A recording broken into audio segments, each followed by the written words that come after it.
Ang buhay ay parang laro ng basketball. Hindi mo palaging kontrolado ang bola, pero nasa sayo kung paano mo ito tatanggapin. Babalikan at ipapasa ng may puso.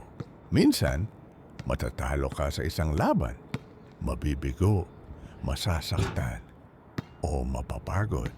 Pero tulad ng isang true player, hindi titigil ang pagtayo sa bawat bagsak.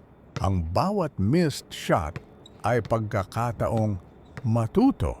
Ang bawat turnover ay aral para lumaban ng mas matatag. Walang champion na hindi dumaan sa overtime ng hirap. Sa larangan ng buhay, hindi mo kailangang maging MVP agad. Basta't patuloy kang dribble ng dahan-dahan, shoot ng may tiwala, at defend ang iyong pangarap. Tandaan, kahit gaano kahirap ang training, ang bawat pawis ay magbubunga ng tagumpay.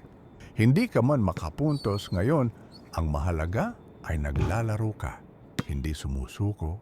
Sa huli, ang tunay na panalo ay hindi lamang sa scoreboard nakikita. Ito'y nasa pagiging matapang sa harap ng hamon, sa pagtulong sa kapwa katulad ng isang assist, at sa pagsigaw ng kaya pa. Kahit nasa last 2 minutes na, huwag mong hintayin ang buzzer beater ng buhay para sumubok. Simulan mo na ngayon. Ang bawat araw ay bagong quarter para bumangon. Push lang ng push. Ang bola ng pagkakataon ay nasa kamay mo.